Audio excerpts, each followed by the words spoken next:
Let's get this started. Hi, everyone. Welcome to Learn at Home. This is a program TreePeople's been doing since pandemic started, and it has grown into a series of lectures. This is our first one of this year. We've done some in-person programming, but we are really excited about this. We have put together a kind of 101 on what you need to know about the drought. This was initially given to our staff, and I thought it was so amazing that I asked Amanda Begley to give this presentation to our community. And so I'm really excited to have everyone here. Things like this are only made possible through donations. We are really, we get a lot of funding from grants, but it's a lot from personal private donations. And so anything you can donate your time. We have volunteering events, hundreds and hundreds of volunteering events every year all over Southern California. So please join us. Please donate. Money works too. We do love monetary donations. And we also just appreciate everyone here. I'm going to pass it on to Amanda Begley. I don't know Amanda's full title, so I will let her state that. But we're so excited to have her and be giving this presentation on drought. Thank you. Hello, everyone. Thank you for joining us today. My name is Amanda Begley, and I am the Special Projects Manager here at TreePeople. Whoops, let's see, it's not letting me. There we go. Okay, so today we are going to do a little Drought 101.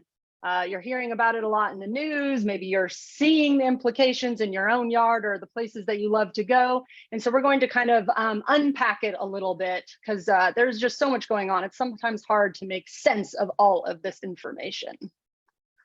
So I want to ground us today in TreePeople's mission. TreePeople is here to inspire, engage, and support people. And we even have the word fun in our mission statement, which I think is so important as we take some time to look at these serious issues. It can be a little hard, but like Alex was mentioning before, TreePeople has all these awesome opportunities to come out in the field with us, volunteer. It always, they're fun. It's a great way to engage with us and to take some action, and I highly encourage it. And those are on our calendar on our website. And again, as we, let's see here, why am I having trouble? Whoopsies. All right, there we go.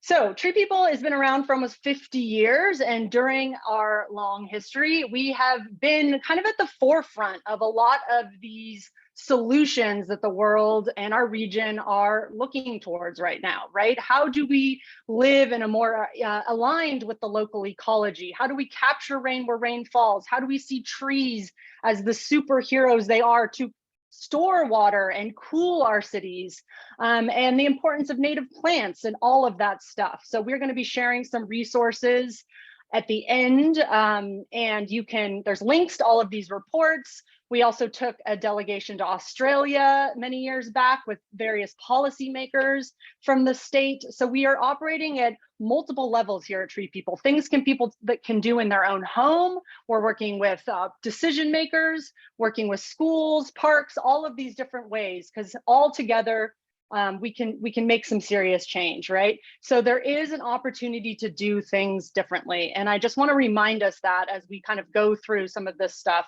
that can be a little intense. So our ecological memory is very short, right? We look around and we can think LA has always been covered in pavement and concrete, and that is not so, right? And I'm bringing this up as we talk about where does our water comes from, because it's sort of really integral into how we got to this point where we are dipping our straw, so to speak, in far away lands. So this is a breakdown of where LA or the county has some version, wherever you are in Los Angeles, has some version of these sources. So the first place that we used water from was the local groundwater, right? And it's important also to remember, like I think about when my parents were born, the state had only been around for like 100 years. But we remember the indigenous people, the Tongva, the Tataviam, the groups that have been living in Southern California for 10,000, 12,000 years, and with deep respect for water and the resources that were here. So again, originally we used the water that flowed here, our groundwater, the water from the LA River. Then we started taking water from the Los Angeles Aqueduct in the Owens Valley. We'll talk about that more in detail. The California Aqueduct, which is the Bay Delta, the Sacramento San Joaquin, and then also the Colorado River. Another part to also highlight here that isn't exactly called out, but we also are using a bit of recycled water, right? So water that we have used once has been cleaned up at a wastewater treatment plant, and we're either, putting it back into the groundwater, or maybe you've seen purple pipe irrigation with the literally painted purple that is used for outdoor landscaping needs. Okay, whoops. So again, here is from the LA Times recently, Pat Morrison's lovely postcard collection. She has writes about these over time, and it's pretty cool. So here we see a picture of Los Angeles, and even at this point, there had been massive land use changes, right? We had started using, you can see a lot of the farming and the agricultural use. You can see the LA River unchannelized and all of this the way that it was back then. This is a picture from Hollywood and Western, and LA was one of the most productive agricultural regions in the nation, right? So it's kind of hard to imagine Hollywood and Western covered with citrus, but there it is, right? And that was watered just from the water that fell here, right? From the Los Angeles River, water that comes down the San Gabriel mountains when it would rain real hard, and it would rush down, and sometimes that would make the LA River change course, which we know that it did several times. So after about 100 years ago, it's about 110 years ago now, William Mulholland, as LA was developing, and they started to feel like they needed more water with all this agriculture and all of these needs, more people moving there. Him and Fred Eaton took a trip up to the Eastern Sierras, the Owens Valley, and they saw that, there's this millennial old lake bed, the Owens Lake, that was filled with water, and it also happened to be at a higher elevation. And so they did what at the time was a bit of an engineering marvel. They created the Los Angeles Aqueduct that started taking water from the Eastern Sierras, and it's a gravity fed, which is what I meant by the engineering marvel, meaning that it actually generates some electricity as it's moving from the Eastern Sierras down into Los Angeles. But did the people of the Owens Valley, were they happy that Los Angeles came up and started buying their water rights? No. And this is a picture from about the 1920s where one of the pipes was blown up, right? So this has been a contentious thing for a long time. And it's important to remember. And also one of the other impacts is there was the Paiute, the indigenous tribes that were living up in this area, and who are still in this area. And as we started taking all that water from the Owens Lake, it's created these dust storms, right? This really toxic dust storms that was causing the local people respiratory issues and whatnot. And we realized this is not okay. So we started to leave a certain amount of the water we were legally allowed to have to tamp down this dust storm by leaving some in the Owens Lake. But then we move forward in history here, and the second place we started taking water from is the Colorado River. And this has been in the news quite a bit. And back in 1922, the Colorado River Compact was signed, and that divvied up the water between 7 states and Mexico. And what we now realize is really clear is that the calculation that we based those allocations on, there was the most water that has been in the system, right? And we've never seen water flows as we did back then. So basically from the get, we were kind of at a point where we were going to not have the full amounts everyone thought they were legally owed. There's also 30 tribes, Native American tribes, that also have rights to this water too. And that also has been a very contentious and unjust situation. Now we get to, and here's kind of just, this is from a Metropolitan Water District presentation, but a map just kind of showing the breadth of the Colorado River, all the states involved, and the fact that it also drains out to Mexico, to the Gulf of California. And as you guys may or may not know, often it's not making it there now, it's just a little drizzle. And so that has had profound impacts on that ecological system and the people who live there and rely on that water. The third place where we started taking water from is the Sacramento San Joaquin Delta, or what we call the State Water Project, or the California Aqueduct is the name of that pipe, that straw that goes from this area and brings it down here. A couple things to say about this. One, this water is the one that's behind the most recent water restrictions that pretty much everyone in Southern California is dealing with right now. So that 2-day water restriction, it kind of had to go with the fact that our allocation of how much water that we were going to get from the State Water Project was down to 5%, right? So, water that we thought we were going to be able to use, we don't have access to that now. And the other thing to keep in mind about this one too, that's pretty interesting, is that bringing this water from the Bay Delta over the Tehachapi Mountains into the LA Basin. I don't know if any of you have ever tried to carry a bucket of water, but it is quite heavy. So bringing all that heavy water up the mountains is the single largest source of energy in the state of California. So we're going to talk a little bit more about the water energy nexus, but these two things really go together in so many ways: how we use our water and how we use our energy, and the relationship they have between the two of them. So what is going on here? Why all of a sudden are we having less water in the State Water Project? What's going on? So here is a picture from NASA of the Eastern Sierras, and it's just kind of basic. The basic way of putting it is warmer climates equal less snow. So climate change is here, right? The atmosphere has been warming. We've been seeing, if you just look from Industrial Revolution time till now, any graph, you can see the more and more carbon emissions, right? The more and more water, the more the temperatures have risen, right? So we know that when we burn fossil fuels like coal, oil, and gas for energy, those release those emissions that act like a blanket that traps heat around the globe, warming the air, land, and sea. So an impact of that is stuff that would normally, maybe the precip that would normally come as snow is coming as rain, or the snow that we're getting, like is shown in this image, is melting faster, right? It's kind of that blow dryer on a snow cone kind of imagery, right? It's just going to melt faster. The other impact too is our soils are drier, also kind of like that blow dryer on the soil, or our trees or our vegetation. All that water is evaporating quicker, right, with the warming temperatures. So the math, the calculations about how we have planned our water systems were built on the slow melt of snow, and that is now seen to be less reliable than it ever has been in the past. And so this is, we can show you starting in 2000 till this year of some of these reservoirs, right, around Lake Mead, and the shrinking of our reservoirs, these places that have stored our water. And again, it's that same 1-2 punch. It's the decrease in the snowpack and also the evaporative demand of a warmer atmosphere.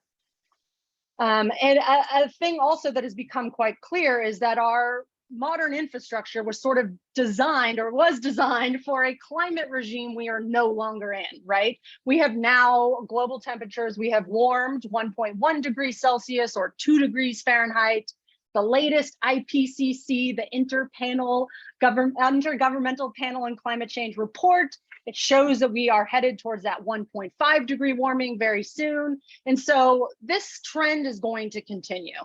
Just to kind of show what happened in March, we had this spike, right, in temperatures. And that is kind of, again, what created that image I just showed you of the snowpack looking at the height, like back in May, when we should have the most snow stored to slowly melt through the summer and the spring and summer months. It was looking more like it should at this time of year. And that's when they did these water restrictions and started tightening the belt across the board on our water use, because we just simply don't have as much available as we've had in the past.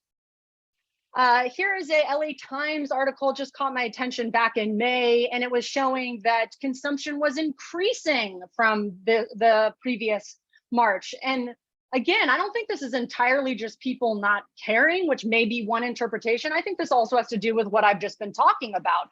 The evaporative demand, it's hotter, the trees, the vegetation, your grass, everything is requiring more water than it did before, right? So you're going to have to use more. So this is something to keep in mind as we think about landscape choices in Southern California.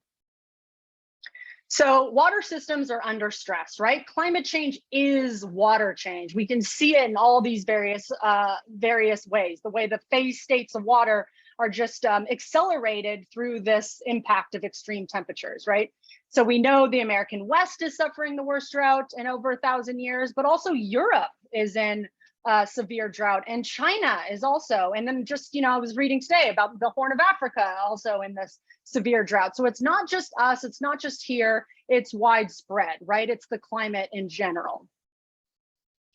I want to come back to the Colorado River right now because this is an emerging issue that we have yet to deal with. And what I mean by that is those current restrictions that we're all aware of are because of the State Water Project, the Bay Delta, right? So the Colorado River now, we are seeing that we have to make some pretty intense cuts, right?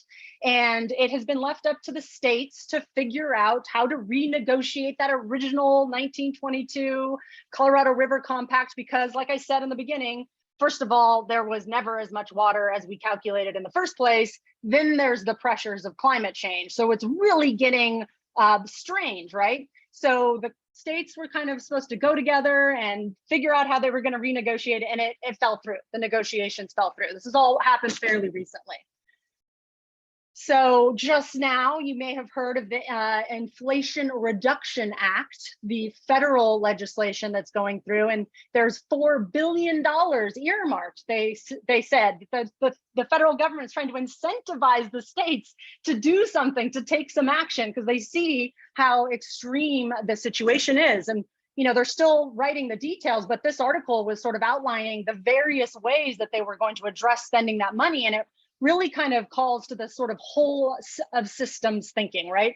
There's things like cash for grass, the rebates for lawn transformation. There's also paying farmers to not and ranchers to not use their land in the same way so that they could save the water that would normally be used to irrigate it. There's also things like improving the canal infrastructure, right? To kind of help if there's any leaks or any evaporation that could be slowed down through various interventions. So, and then this is over in Hoover Dam and Lake Mead. And these are the hydroelectric intake valves. And you can see the water is just really, really low, right? And so you may hear this phrase about dead pool, right? So what is this dead pool that we're talking about? Well, there's two kind of basic things that are going on. If the water is so low that it can no longer create hydroelectricity, right? That's one. Or two, if it drops even lower, it can't even flow down and be released through the dam system. So as of this last month, we were a little over 1,000 feet of elevation there. And at 950 feet, it can no longer generate hydroelectricity. So that's a problem. Now, back to what I was saying about that water energy nexus, and also being mindful of this larger bucket we're all in, which is climate change, is right now hydroelectric power is about 20% of our carbon-free electricity in the state of California. Because of this drought, we were down to only about half of that amount. And these numbers are showing it could drop even further and we wouldn't even have access to that. So then what fills in the gap if we don't have access to hydroelectric power? Well, most often natural gas plants, right? And again, that's one of those things that adds to that heat trapping blanket and helps it thicken that's causing this issue in the first place. And just to get a little sense of like where these things have been in the last few years, you can see the Lake Mead just in these, again, from just 2020 to 2022 has dropped significantly, which is again, and this is the Colorado River system, right? Not the state water of which we have these water restrictions we're currently dealing with. And this just gives you a larger sweep of history back to 2000. And you can see we have just been we built these amazing storage reservoirs capacities that could store but in the last 20 years, we've basically been using all that was there. So back to this water energy nexus that I keep talking about, and we all just lived this in a really palpable way, right? The Keep It Golden California campaign, or Flex Alerts, which when I talked about it previously, people often didn't know what I meant, but I think more people know what this is now. So that is between 4 and 9, when we have less solar generation going on, and that's more likely when we're going to need our backup plants, and we really get in this grind with our electricity needs and how much supply we have.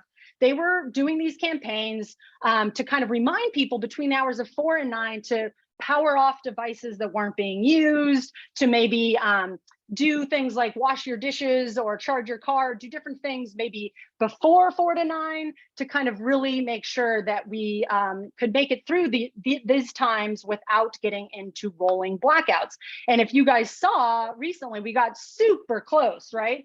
So what was really fascinating to me is as soon as this the Cal Independent System Operator notification text went out to people, people responded. There was a dramatic drop off in how much energy we were using, right? So people unplugged devices they weren't using. Maybe they dialed down their thermostat, all of these things, or dialed up, I should say. So it had an impact, right? And so here's an article about how California kept the lights on during the monster heat wave. So, you know, how much of it was this reduced power demand from people just simply trying to use less electricity, unplug things that weren't being used, all that kind of stuff. And then also we've had thousands of megawatts of new battery storage has come online since 2020, which is pretty recent, right? And so that can also help get us through these times. And again, just to kind of put this in context, remember California has these climate goals that we're trying to meet. We want to have 100% carbon-free electricity by 2045. And in this last legislative session, we just set some interim targets. So what are some goals along the way? So 90% clean energy by 2035 and 95% by 2040. So again, how can we get more solar online? How can we get more wind? And battery storage is a great way to have that kind of firm power that can be going when wind isn't blowing and the sun isn't shining. And like I mentioned before, it's not just California that was dealing with this water energy crunch, right? In Europe, there was this, because of this relationship with water and energy, they also had this unexpected strain on their energy supply. And it kind of ran the gamut, as you can see from this headline. The reduced hydropower in Norway, again, if like we're seeing here with the reservoirs being lower and there's less generation that can occur. The nuclear reactors, the cooling that needs to happen with water, they didn't have access to that. I believe the water was too hot in those situations. And then this one's also fascinating. The coal transports in Germany were slowed down because the waterways didn't have enough, more like the rivers didn't have enough water to send the transports through. So again, what I said before, our infrastructure is at odds with our current climate system. So how do we address this in a meaningful and quickly? So again, you know, China also had this issue of rolling blackouts because of reduced generation with hydroelectric dams. And then what that means even for supply chain issues that we've been hearing so much about if the power goes down in large swaths of China due to these issues. Then there's just also these kind of strange things that have been happening left and right this summer where things are being exposed that were underwater. Maybe you keep hearing about they finding remains and barrels and in reservoirs, or these, you know, World War II era warships. I mean, it's kind of amazing what has been uncovered. Whole towns in Europe that were sunken underwater that have now emerged. And then this other kind of flip side that I just want to bring up, because it's just also kind of shows how we're just in this new era. But traditionally, you know, you could just pay a higher price or pay off the fine, and it wouldn't matter. If you want to use a ton of water on your lush landscape and you were willing to pay the fine or pay more money, you could pretty much get away with doing that. But in Calabasas, the Las Virgenes Water District area, because they're on the furthest reaches of the Metropolitan Water District system, they don't have access to these other water sources like LA with the LA Aqueduct or the Colorado River, or maybe even the groundwater sources like we do. So they had to be much more strict. So they actually went to a 1-day outdoor watering restriction, you know, Agora Hills, Westlake Village, Calabasas, those parts of town. And so what they started to do is after they have notified you a few times that you've gone beyond your exceedance, they're putting flow restrictor devices on people's water infrastructure. So it's not just like, oh, I'll pay to get out of it. That is not really an option anymore. And then this is also important to bring up because I think this is confusing to people, right? You might have seen this the story that got a lot of press about a month or so ago now about how the risk for a California mega flood has doubled. It's like, wait a minute. I thought we were saying we're having less water. Now we're all gonna all of a sudden have a flood. Well, this also is one of these impacts of climate change, right? You may have heard the phrase that can be hotter hots, wetter wets, and drier dries, right? And that warmer atmosphere holds more moisture. And so you can see that when, basically all of the modeling for Southern California, Alex Hall at UCLA did some several years back, and it's pretty much gone at pace with the way that it was modeled, is that we will still have the same amount of precipitation, but it's more likely to come as rain, less as snow, right? Remember, we designed the aqueduct system around the slow melt of snow, or that they'll come in these flashier, heavier storms, like all at once, right? So how do we prepare our landscape for all of this rain falling at once is another thing that we have to be thinking about. And this is why, like I started our talk off with today, is why Tree People and the work that we have been advocating for during our 50 plus years is really so needed, right? We talk about here, this is from our community soil toolkit, which we will be sharing a link to at the end of this. But how do we talk about a functioning community forest? So how do all the various elements, right? The soil, the trees, the plants, the water that falls, can they all integrate together to make a more resilient landscape, right? We know that trees strategically placed around your house can help cool that building and cool the surrounding area, right? And so you don't need to turn on your air conditioning as much if you have more trees, right? And trees also can help store a tremendous amount of water. They can store thousands of gallons in their root system. And when we do get those heavier, flashier storms, the rain can get slowed on the leaves and the branches and take time to slowly soak into the soil. And then what we're calling here the brown infrastructure or soil health is another really exciting way to store and clean water that does fall. So the healthier the soil is, the more that FBI, as we tell the school kids, the fungi, bacteria, invertebrates, right? Everything that's in that life that's in that soil, the healthier the soil is. That's why we talk about mulch a lot of Tree People. That can help bring back some of that soil health or compost, right? It's more porous with all that activity. It can hold more water. I mean, we've probably all seen an example of this walking through the city, and you see that parched, dry soil patch, right? Where there's no mulch, maybe there's no shade tree. And if it does get rain, it's like not even going to be able to soak in because it's so dried out, right? So how do we remedy that with these suite of solutions that we talk about here? So there are solutions. I think that's the really important thing to remember.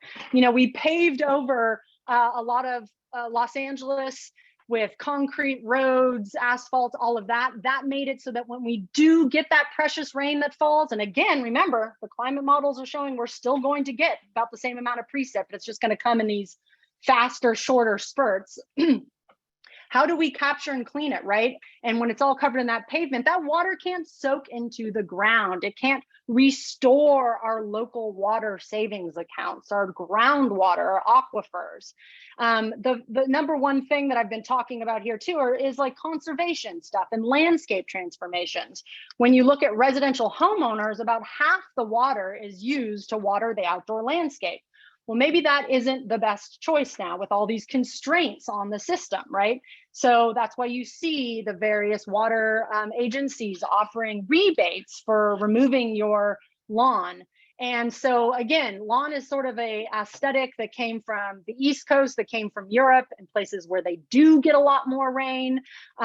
It can require a lot of inputs. You might need to spray nutrients or things like that on it.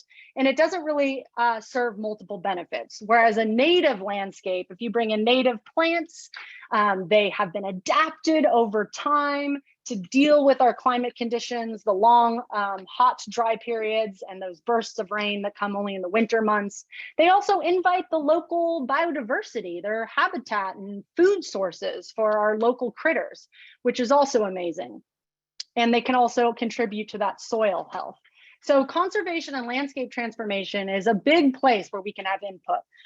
You can also see that there's various legislation coming through about, they say, banning non-functional turf. Like, what does that mean, non-functional turf? Well, you know, we've seen it. Those like parkways or those strips aren't really serving any purpose, and we just have lawn growing there. Maybe that's not the best use of taking our dwindling drinking water to use on those types of situations. One thing I will bring up, because I do think this is really important, when it comes to public parks, public spaces where people recreate, lawns make sense there, right? I think I mentioned we sent delegations to Australia when they had their millennial drought to lessons learned. And one of the things they realized that the public health implications, the negative impacts to taking away places where people recreate is really quite large, right? So that is something to be mindful of too. The other big one is the stormwater management, groundwater aquifer recharge. There's lots of ways that this is happening. There's also, you may have heard of Measure W, or the Safe Clean Water Program, that the LA County the voters passed back in 2018. And that is creating a big fund of money that's going to create these projects for, basically, the simplest way to put it is, how do we get rid of that concrete and let the water soak through the soil where it can get cleaned up and refill our groundwaters and our aquifers, right? And then you'll see that there's this bigger push towards wastewater recycling and gray water. Let me turn on my, hang on one second, I'm gonna turn on my fan. Oops. Okay. And then wastewater recycling or gray water, right? So you'll see that the LA, there's Operation Next and the Pure Water. So Operation Next is LADWP and Pure is MWD. But how can we take that water that we've used and go through, that's our wastewater, and do advanced purification, clean it up? We're already seeing some of that with the purple piped water, or where they're injecting some of that water back into the groundwater. But there's also now a push to do advanced water recycling, where you can clean it all the way up to drinking quality water standards, which is already happening in Singapore and Orange County and other places. So there are solutions. Whoops. Again, this was some project we did back in 2016 with the Stormwater Capture Master Plan, but I just think like this kind of around 50% of our needs could be met with landscape transformation and letting more water soak into the ground and recharge our aquifers. You know, keep in mind, we're at about 11% right now, and to move up to around 50%, that's a big piece of the pie of becoming more water resilient. And again, all these benefits, you're saving energy as we're trying to reduce the carbon emissions to make sure we keep climate change in check, and all of these things. The more reliability, right? Our local water sources, if there is some earthquake or something like that, our groundwater is here. We don't need to have a big old pipe from somewhere else to get it here. So there are tons of benefits to this, and it's just a positive thing to realize we do have this potential here. And this is from our friends over at the Los Angeles Alliance for New Economy, or LANE. They have these graphics and I really liked them, but just about how LA County uses about 500 billion gallons of water a year. And we have about 200 billion gallons of groundwater storage capacity, right? And that we're just like wasting that 250 billion gallons of water to the ocean. So the stat that we say here at Tree People a lot is, when it, just in the city of LA, when it rains 1 inch, that equals 3.8 billion gallons of water we send wasted, polluted down into the LA River, down into the storm drains, and eventually out to our ocean, which then creates this other problem where we have to spend money to clean up that pollution, right? The #1 source of water pollution, surface water pollution around this region is from that urban runoff, right? The water that's hitting our concrete, our pavement, picking up what, dog waste, trash, pesticides, motor oil, whatever on our roads, and funneling it down through the chutes of the LA River and other storm drain mechanisms out to our oceans, right? So that's just like right away, it's like, wait, we could do this differently. And there's been lots of work with Tree People and other partners around the county really seeing the benefits of this. There's the Elmer Avenue project up in Sun Valley that's worth checking out, where they really kind of went all in on how they could capture more rain locally. The Measure W Safe Clean Water program, lots of things. The spreading basins up in the San Fernando Valley. So there's cool examples of this already happening now. And we have seen that investing in these solutions really does pay off. So lawns to landscape is something that we've been talking a lot, and it's something that Tree People has been advocating for. I mean, I kind of feel like we were a little ahead of our time because people didn't really understand necessarily what the, the pressures weren't what they are now, I'll say that. So using native plants, permeable surfaces, meaning can the water soak in, right? This whole phenomena of just encasing it in concrete and all the issues that is causing water quality and water quantity issues. So permeable pavers, mulch, right? So the branches and bark and how that can, even if you're just walking again down the city street, I see it all the time. You may see a parkway with a tree and it's all that bare soil and it's all cracked and dry. I just think, oh man, if we can only just put a little mulch right there, and that'll help that water from evaporating too quickly out of that soil, right? It'll help keep it in there. That's a really good, simple solution. There's free mulch pickup places all over the city and the county. I'm going to send in our follow-up resources a list of various places you can go to pick up free mulch. But it's also a basic forest principle, right? And in the forest, everything is recycled and nothing is wasted, right? And so those debris that falls from a tree that, maybe an arborist goes and they trims up a tree, and then what do? They haul it all up and then take it to the landfill. Well, let's use that product. Let's save the emissions of hauling it off to the landfill, and let's put it back on our soil and let that healthy soil regenerate. There's also the stormwater management, again, letting rain fall and soak back down into our aquifers. Rainwater harvesting, capture rain where rain falls, cisterns, rain barrels, things like that. Again, I just gave a little shout out for the lawns for public health and parks or schools where multiple community, it's open to community to recreate. And then this is huge, is that trees are not subject to water use restrictions. I think this is very confusing because we just keep hearing, limit outdoor watering, limit outdoor watering. But the region, the state realizes that tree canopy is critical infrastructure as we are dealing with extreme heat and the public health implications of this extreme heat, right? So we want trees to be shading our communities and shading our soils. And that's a lot cheaper in an energy and water sense than turning on the air conditioning or all these other methods we're going to use. I mean, we're probably going to, you need the full suite of options, but trees are going to help us a lot to deal with that. And again, like I said before, with mulch and tree canopy, all of this stuff is when we do get those really heavy years of wetter wets and floods, the mulch can help absorb that water and slow it down. The trees can help slow that water and absorb it in its root system.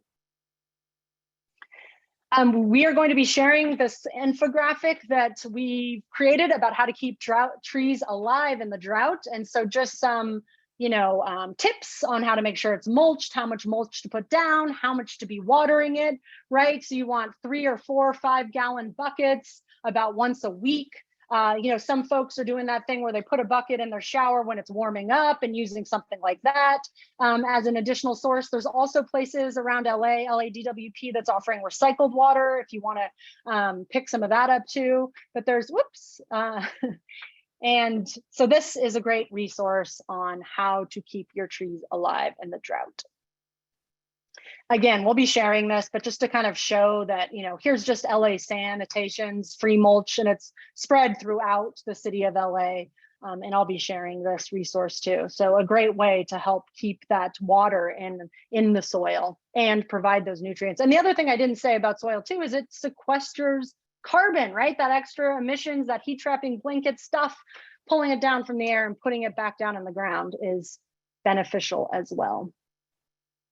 I mentioned this a second ago, but I just kind of want to point it out again, is the Safe Clean Water Program. Again, it passed by 2/3 majority back in 2018. And as you can see, there's a substantial pot of money that is being used every year to fund these stormwater management projects. So they have 3 goals: to improve water supply, improve water quality, and also bring community benefits. Well, what does that mean?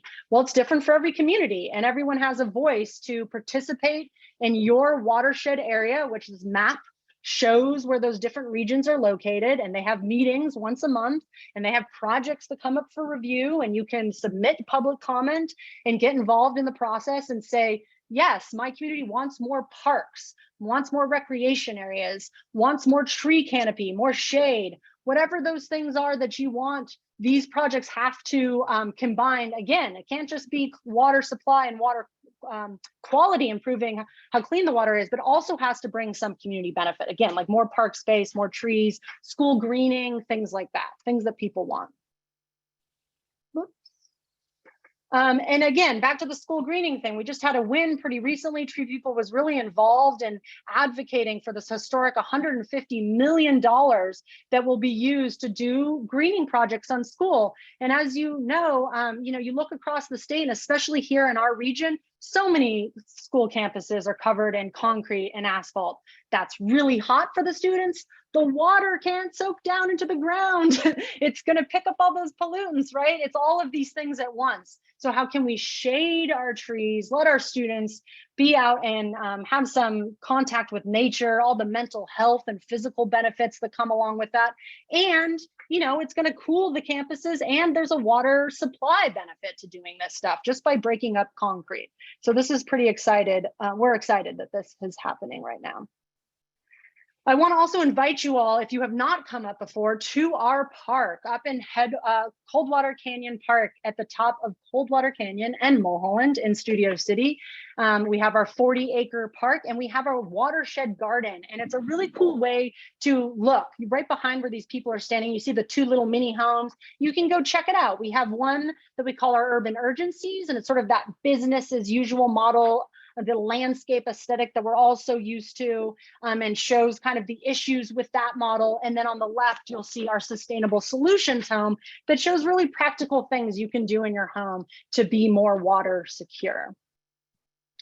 Also, come to one of our urban tree plantings. How are we going to cool those neighborhoods and communities? You can be a part of it. You can show up and help lower those temperatures. And again, like I said, those trees are going to help capture water, clean water, all of those beneficial things. So that's a great way, and they are fun too. And then this is really important. We are doing a lot of work up in the Angeles National Forest, the Santa Monica Mountains. We do a lot of work where there were burn scars, right? So it has now been shown that snow and wildfire burned areas is melting 18 to 24 days earlier than average. But also with more of our local watershed issues, when an area has been burned, there's more erosion that occurs. There can be more flooding problems because it doesn't have those trees and the native plants to slow and sink the water back down into the ground, right? So we're up there in the Angeles and the Santa Monica Mountains every week. Come join us. They're really fun, and be part of this healing this land through these burn scars. We also have one of the largest environmental education programs in this region. We have our Generation Earth program, which goes out to middle and high schools. We do professional development for teachers all around LA County, and also service learning and projects on campus. Again, this is for middle through high school, the Generation Earth program. So check that out as well. And one of the main focuses of this program is water issues, right? So teaching how you can make your school campus more water secure, and just giving students that background information about all of these issues. Then we also have our field trips up in our park at Coldwater Canyon Park, our eco tours, and this is where the students are learning how to make mulch medicine from the dirt doctor, how to take those leaves and branches and help heal our city soil by applying that. It's really fun. We've been doing these for decades. It's another great way, and water is a big theme on these tours. We also recently, a couple years ago, if you guys are familiar with Mountains Restoration Trust, TreePeople has now acquired that, and we are now the TreePeople Land Trust. So now we have 3,000 acres in the Santa Monica Mountains that are being conserved, these hotspots for biodiversity, local native plants, and water capture and infiltration that can occur on these unpaved native landscapes. And again, this is just kind of showing some of our school greening work. You know, just LAUSD alone is the second largest landholder in the city of Los Angeles. And we know how much of that is covered in concrete and asphalt. There's a big push right now from the district, from the state, to do more to address this issue and all the multiple benefits. And so that's another great way to get involved too, if you have relationships and school communities around the region. And then I just also want to give a shout out to our water equity team. TreePeople was involved in one of the largest community needs assessments around LA County, working with these a dozen or so different community-based organizations around the region to survey folks on what they thought their top needs were and related to water issues. What were they concerned about? What do they wish their community had more of in the way of parks or green space or various issues like that? And so that is now turned into taking what came out of those community needs assessment, and it's different everywhere because it was all divided up into the different regions and neighborhoods and those unique characters across our area. And we developed projects based on what people said they wanted. And now we're in this process of trying to get them aligned with funding, you know, state funding, maybe federal funding that comes down the line. So it's pretty exciting to really have community voice say what their water needs are and make that translate into real projects on the ground.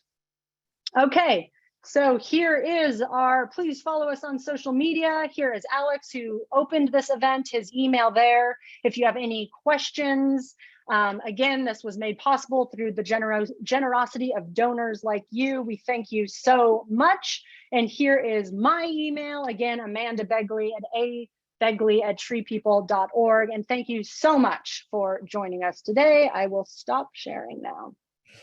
This talk will be shared, recorded and shared on our YouTube. In case you missed it, you want to share it with anyone. Everyone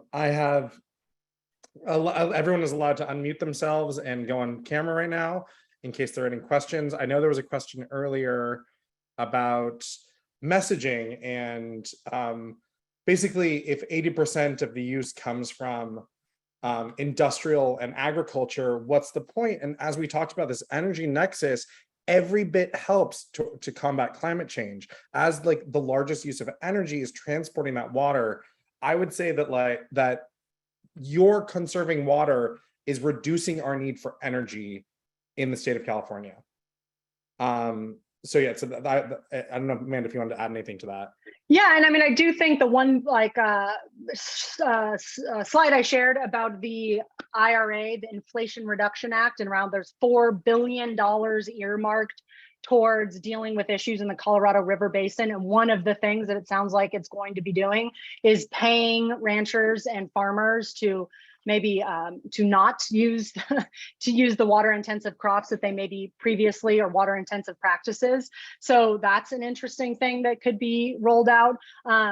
So yeah, I mean, I think it's also complex because, you know, there's whole economies that are based on these communities having agriculture going on. So, but, you know, I think trying to do with these broad strokes, if it's all bad or it's all good, it's not bad. It's a more nuanced discussion. But, you know, we maybe do need to look closer at what types of crops we're growing here and how water intensive they are. How much of that is being exported? So how much of our water supply are we exporting out? So all of these questions we're going to have to deal with, but, you know, all of it matters, right? And so much of, when you just look at what the water is being used in urban centers, again, half of it is just towards outdoor landscaping irrigation, and we're wasting all of this water when the rain does fall. So we have this big leverage point to do better.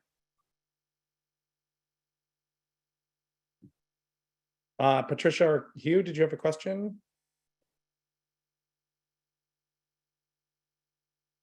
Nope. Okay. Patricia Holloway, or? Yes. Oh, okay. Yes, I do. I was typing it. I'm very concerned about the fact that people believe that trees utilize water.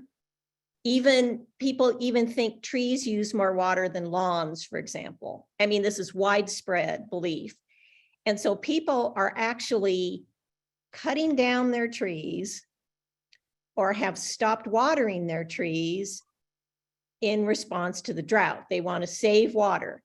They are cities, and I used to be a city planner, so I know this, they are not requiring people to plant trees, in their new projects, even commercial projects.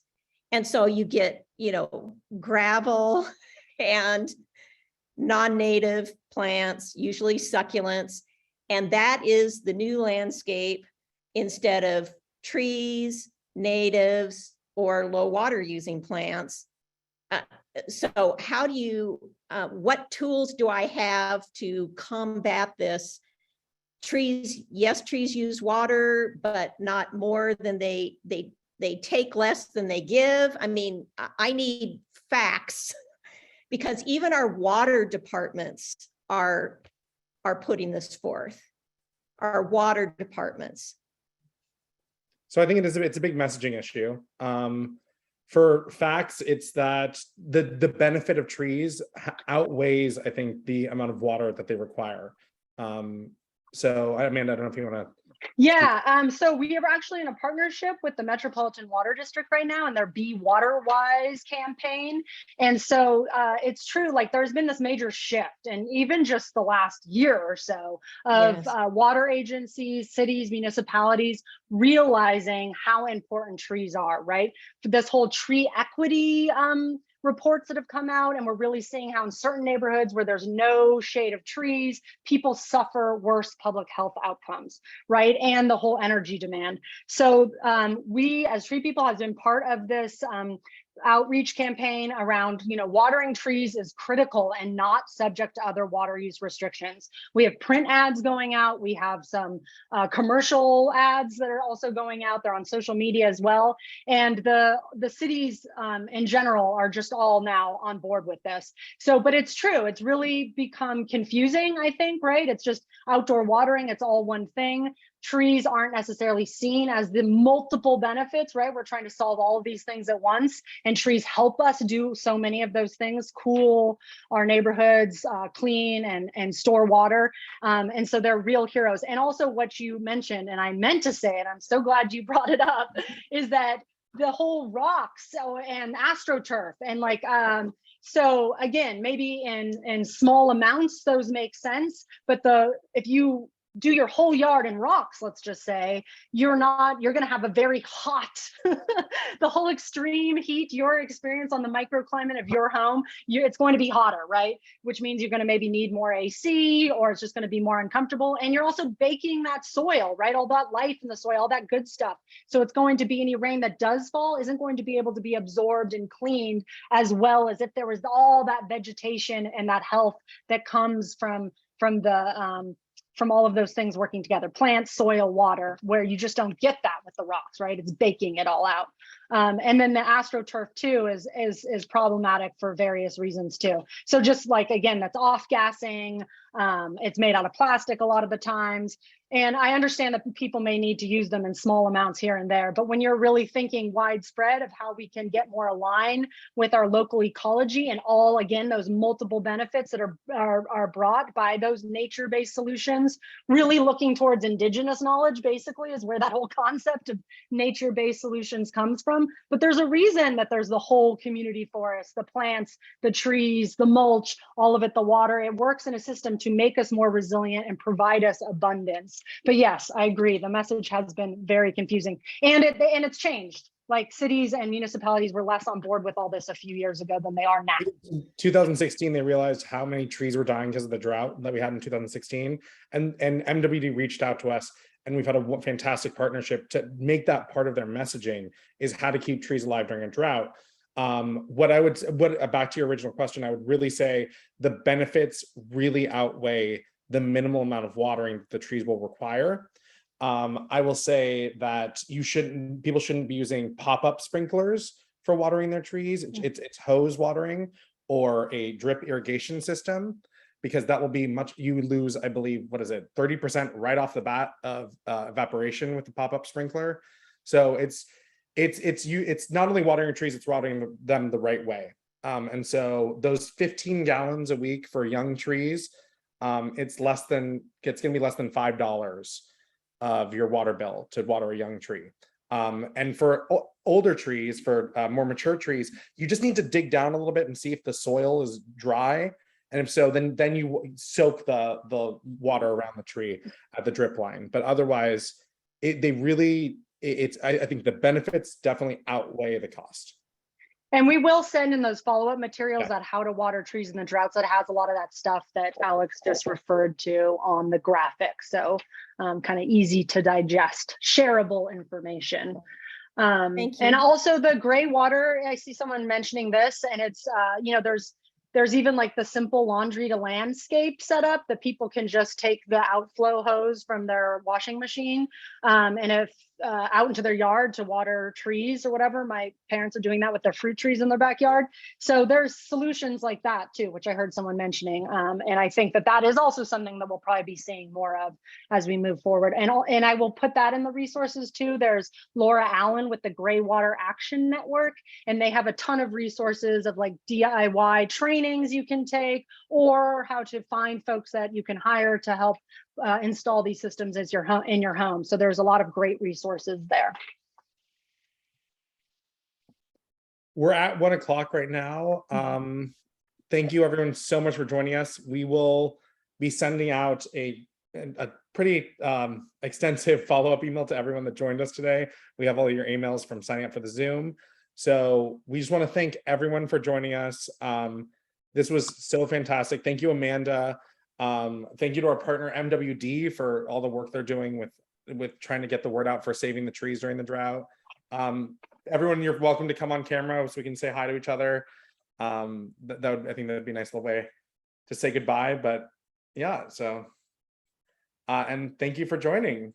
This has been a lovely way to spend the afternoon, especially with Feel free to reach out if you have questions or anything, abegley@treepeople.org. And here is a resource. Great. Take care, everyone. Have a good afternoon. Thank you.